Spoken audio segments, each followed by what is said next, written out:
The city breathes, but it doesn't see. It exhales plumes of steam from grates and inhales the cold, metallic scent of rain. It is a living thing, a giant of concrete and steel, with a heart that beats in the rhythmic pulse of traffic lights.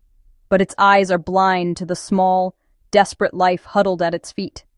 In the sprawling, indifferent metropolis, a single silent vigil is being held on a forgotten stretch of pavement. Everyone walked past her. They were ghosts in the downpour, faceless figures shrouded by umbrellas and downturned collars, their hurried footsteps splashing through puddles that mirrored the fractured city lights. Each one was a fleeting silhouette, a brief flicker of warmth and life, moving from one pocket of light to another, leaving the shadows deeper in their wake. They were wrapped in their own worlds, their own destinations, their own urgency.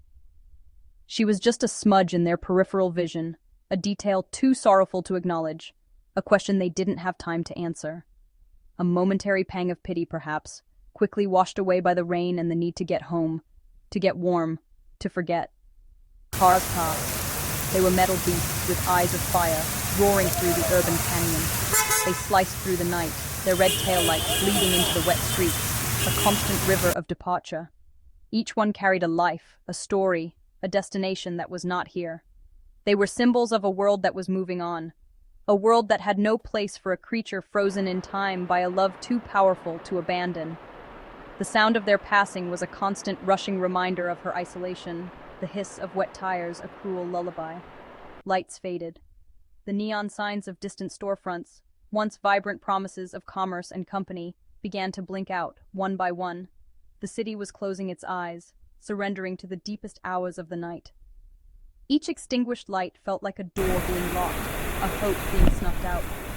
The world was shrinking, the darkness pressing in, leaving her in an ever-expanding void, punctuated only by the faltering glow of a single, indifferent street lamp. The night grew colder. It wasn't a sudden drop, but a slow, insidious creep. The cold seeped up from the concrete, a damp, aching chill that worked its way through her thin fur, past her skin, and into her very bones. It was a physical enemy, relentless and unforgiving. The air itself grew teeth, biting at her exposed ears and nose. Every breath was a painful intake of icy air, every exhale a visible cloud of her own fading warmth, a testament to the life she was so desperately trying to preserve. But she never moved. Every instinct screamed at her to seek shelter, to find a dry corner, to curl into a ball and preserve what little body heat she had left. The pain was a constant, grinding presence. Her muscles, starved and overworked, trembled with exhaustion. Hunger was a hollow ache in her belly, a fire that had long since died down to cold, desperate embers. Yet, she resisted. She fought against her own body's betrayal, against every survival instinct that told her to save herself. There was a force more powerful than hunger, more potent than pain, more absolute than the creeping cold. Because under her shaking body, tucked into the small, fragile hollow she had made of herself, was the entire reason for her existence. It was her puppy. A life she had brought into this cold, unforgiving world. A tiny, perfect, and utterly helpless being that depended on her for everything. Tiny. So small it seemed the world could swallow it whole. Silent. Its cries had long since faded into whimpers, and now there was only a profound, terrifying stillness. Barely alive.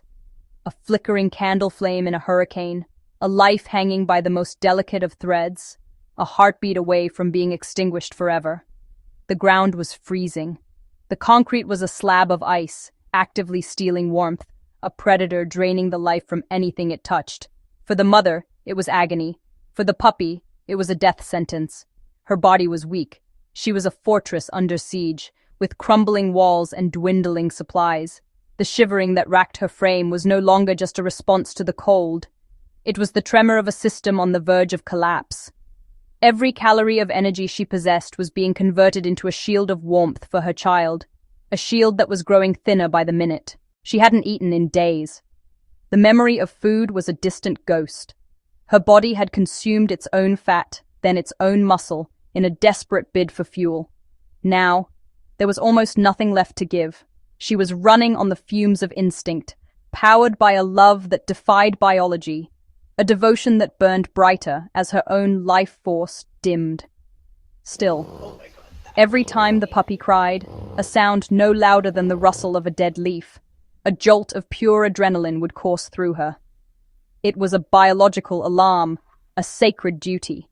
She would find a new reserve of strength she didn't know she had.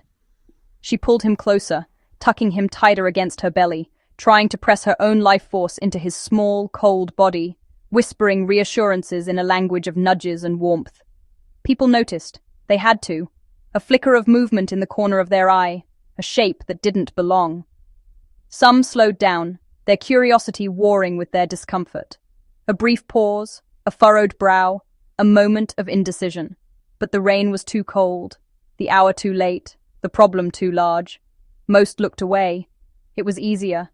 It was simpler to pretend they hadn't seen, to let the darkness swallow the image, to walk on and leave the problem for someone else, for another time that would never come. She stayed. She became a part of the landscape, a monument to a love the city had forgotten. She was an anchor in a sea of indifference, holding fast against the tide of the night. She wasn't staying for warmth. There was none to be found here. She wasn't staying for hope. Hope was a luxury she couldn't afford. Hope required a future, and her world had shrunk to this single, desperate present. She stayed for him. Only for him. He was her warmth. He was her hope. He was her entire world, a world she would defend with her last, shuddering breath. Hours passed, an eternity in the cold. The moon, if it was there, was hidden behind a thick shroud of clouds. The world held its breath in the darkest hour before the dawn. Her body began to betray her will. Her eyes, heavy as stones, began to close. Exhaustion was a tide, pulling her under, promising the sweet relief of oblivion. Then, a sound. Not the hiss of tires, not the whisper of the wind, something different. A soft crunch on the wet gravel. A footstep. Someone finally stopped. A light. Not the harsh, sweeping glare of a car, but a gentle, focused beam. A small sun in the endless night. A voice. Soft, low, murmuring words of comfort that she couldn't understand but whose tone she felt in her soul. A blanket. A promise of warmth. A symbol of sanctuary. She growled. It was the last of her strength. A final, desperate act of defiance. Not in anger. There was no anger left in her, only a bone-deep weariness. It was a growl born of pure, primal fear. Fear of this unknown. Fear of this intrusion. Fear for the precious life she was protecting. It was the sound of a mother saying, "You will have to go through me." But when she felt the impossible, miraculous warmth of the blanket as it was gently draped over her back, something inside her broke. The tension that had held her rigid for hours, the fight that had consumed her every cell, it all just dissolved. The warmth was a surrender she didn't know she was desperate for. She didn't fight anymore. She had held the line alone for as long as she could. Now, help was here. That night, in the cold and the rain, she didn't save herself. She had given every last piece of her being, every ounce of her strength, to one single purpose. She saved her baby. She had stood against the entire world, against the night, against death itself, and she had won. And that simple, profound act of a mother's love saved them both. Because in saving him, she had held on long enough to be found. In refusing to give up on him, she had given someone else a chance to not give up on her. Some heroes don't wear capes. They don't rush into burning buildings. Some heroes are small and scared and starving. Some heroes just refuse to leave. They stay. They endure. They love. Even when the world walks away, they hold their ground, a silent testament to the fact that the most powerful force in the universe is not the cold, or the darkness, or the indifference of strangers. It is the unwavering, unbreakable, and heroic love of a mother for her child.